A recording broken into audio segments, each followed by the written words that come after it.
Thank you. Thank you very, very much. Thank you, Bob. He's absolutely... Thank you. Thank you. Thank you. Thank you. Thank you.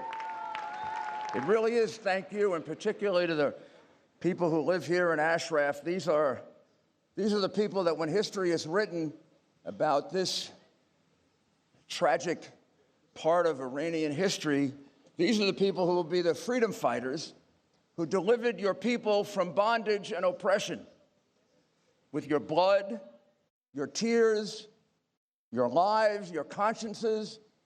Many, many of your loved ones slaughtered by the murderers in Tehran. You'll be the freedom fighters. You'll be the ones who lead your people to freedom, and you will be honored forever in Iranian history and in the history of those who love and are willing to die for freedom. God bless you, and thank you.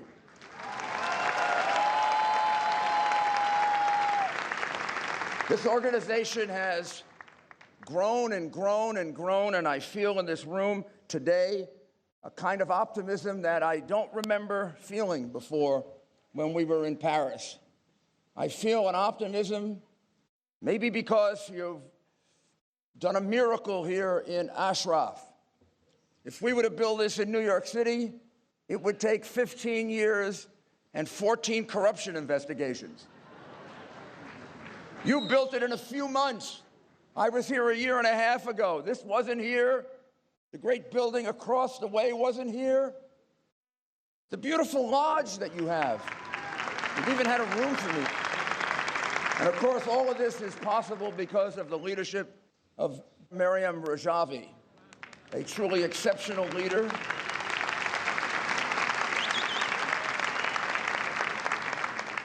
Just like her husband, Masoud Rejui,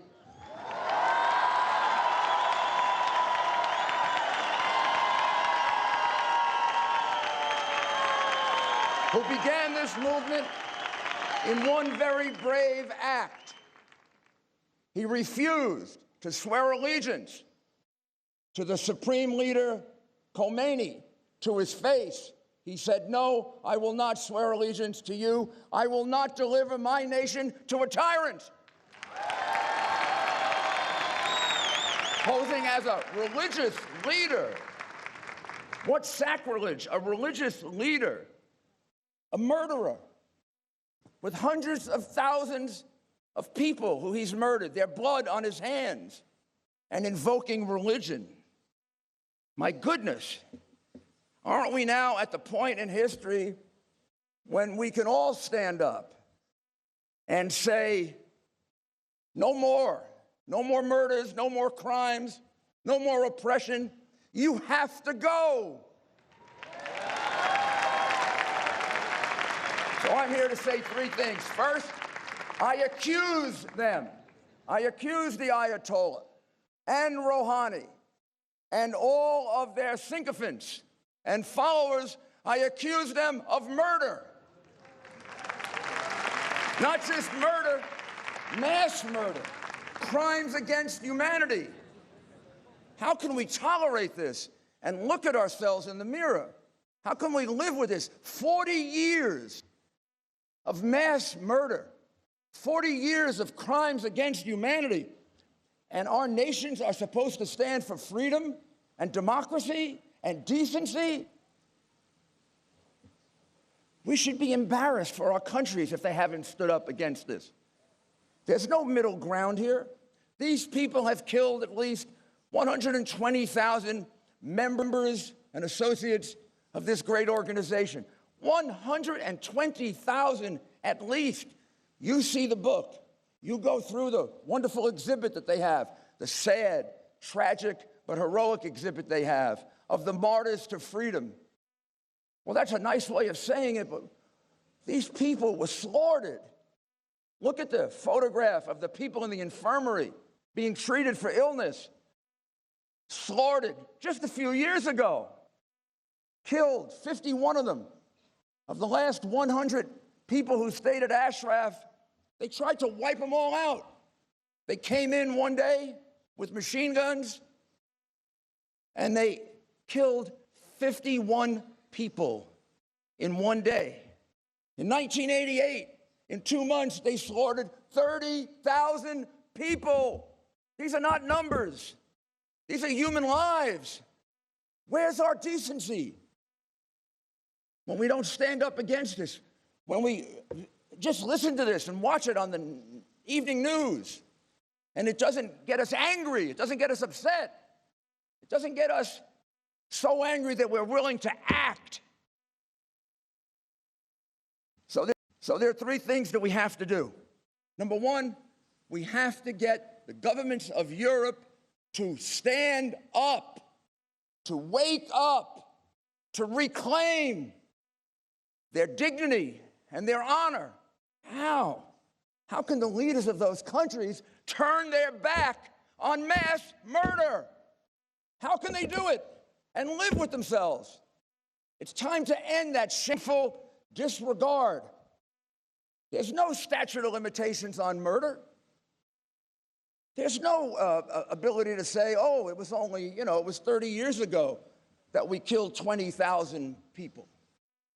I prosecuted 2 Nazis 40 years after their horrible deeds. One killed 20,000 people, the other killed 12,000 people, and we found them, and it took years, and we brought them to justice.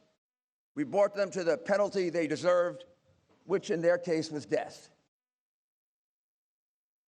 The people who slaughtered 30,000 people in 1988 should be identified, they should be prosecuted, and they should either be imprisoned for life or executed. They're criminals, they're murderers, they're not leaders of countries. They are no better than the murderer in the street, except they're worse because they're mass murderers. We can't tolerate that if we want to preserve freedom and decency and democracies for our countries. So stand up, leaders of Europe. Stand up in Germany. Stand up in France. Stand up in the United Kingdom. Stand up in Italy and Greece. If you gave us democracy and freedom, if you expanded it for us, then don't abandon democracy and freedom now and be a disgrace to your nation. We don't allow people to be slaughtered the way the tyrants in Iran have slaughtered people.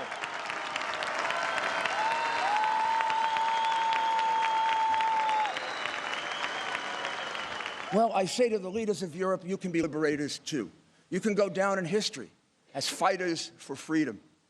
Isn't that better than just running a government and making money and money and money and more money and giving blood money to Iran? How can you do commerce with them? We all know they're the largest sponsor of terrorism in the world. But we say it like a phrase, the largest sponsor of terrorism in the world. What does that mean? What does that mean? That means they fund and they supply murderers, not only in their own country, but all over the world. And when you give them money, when you relieve them of a debt, which my government did in the prior administration, and put over $1 billion back in their hands, you are supporting murder. What do they use? They don't use it on their people. Their people are starving. Their people know that when they get money, when a French company or a German company does business with them, that money, that profit, is going to be used to kill people in Syria, or to kill people somewhere else, or to send people to Albania to kill us. That's what they're funding. Don't you realize it?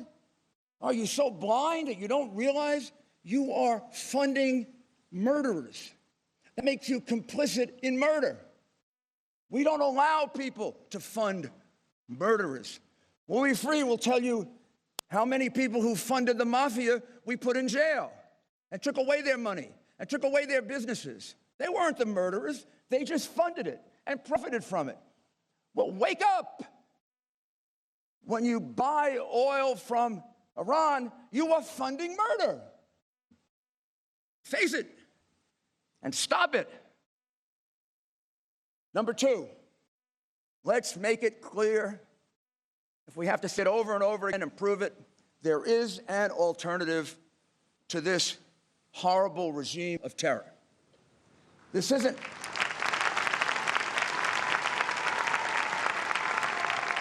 one of those situations in which we have the choice of deposing a horrible dictator and we don't know if a more horrible one will come along. Right? I mean, we saw that happen. We saw it happen in Egypt. In some ways, we saw it happen in Libya, where Gaddafi was there, Gaddafi was neutered, and we took him away, and now we've had years and years of civil disturbance, of civil war. But here, we don't have that problem. We've got the worst regime in the world, by far, the biggest sponsor of terrorism in the world. Don't just say it, think of what it means. We've got them sitting there. And then we have NCRI, led by the president-elect, Madam Rejouy, a coalition of resistance organizations, respected throughout the world. There are representatives of most of the major countries in the world here. They've gotten to know her. They've gotten to respect her. In my country, she's thoroughly respected. She has more support in Congress than I would have, or Bob.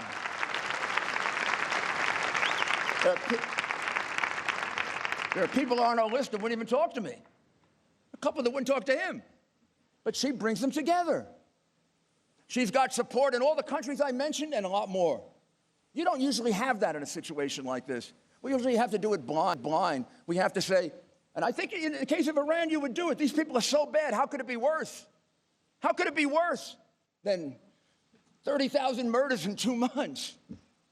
How could it be worse than shooting down people in the streets today?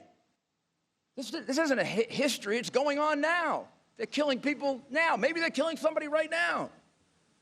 So, but we don't have to say, well, what could be worse? We know there's something much better.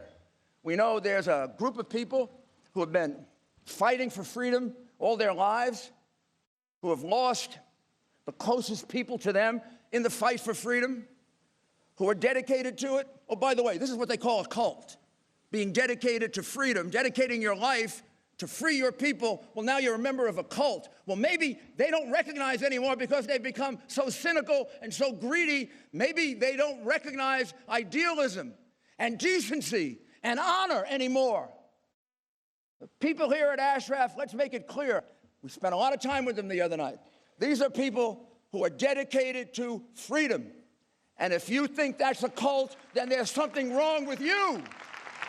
There's something missing in your soul.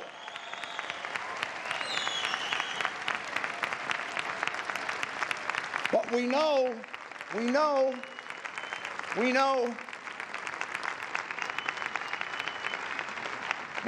that there's a government in exile.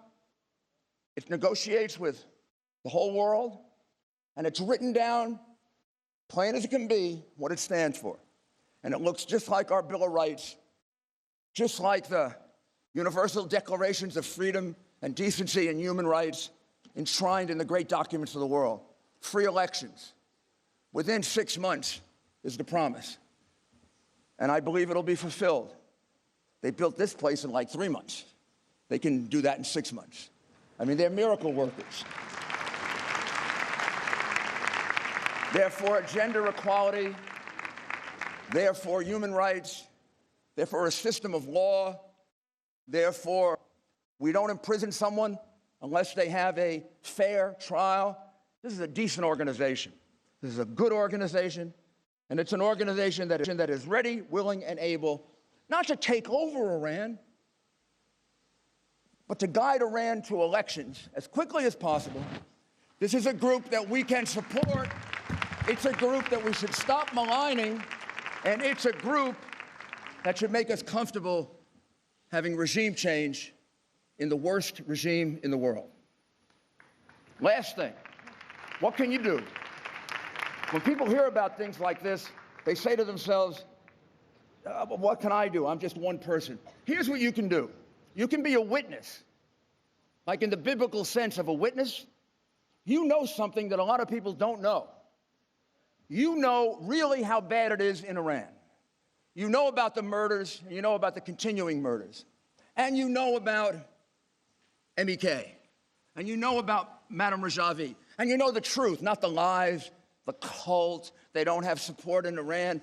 So why have the Ayatollahs been murdering them for 40 years if they don't have support in Iran?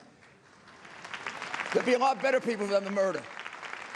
How stupid can you be not to understand that? I mean, now they actually say it, they're so desperate.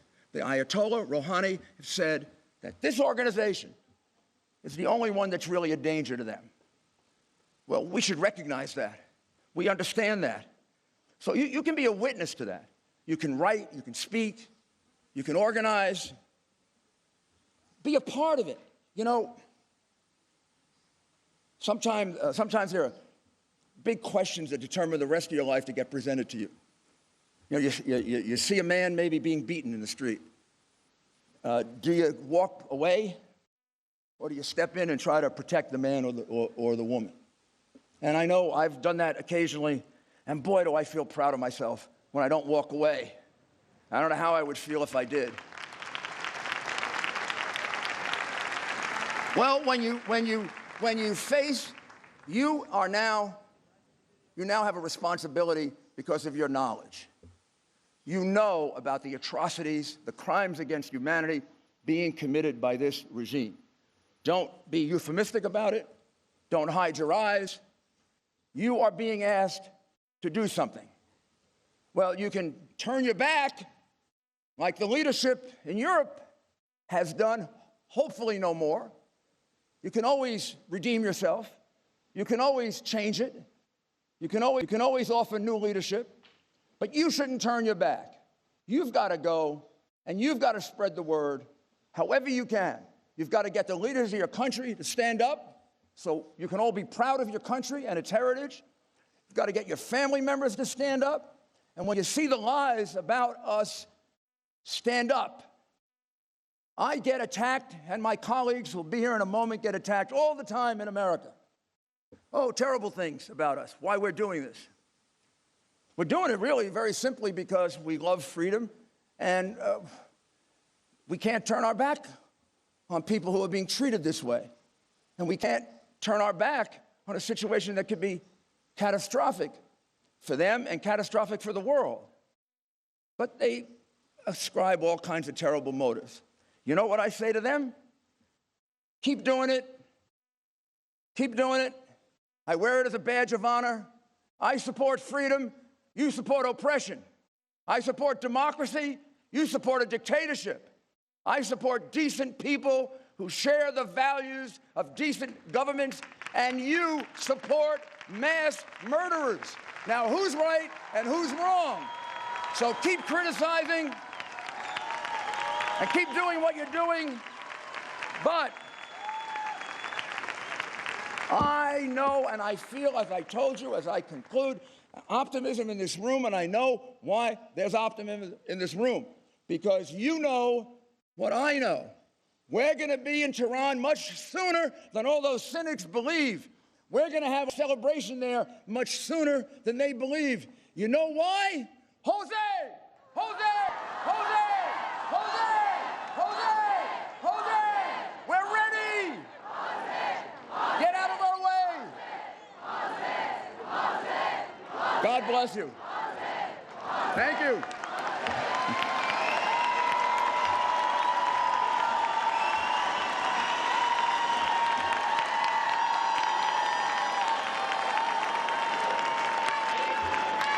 Thank you. Thank you. Thank you.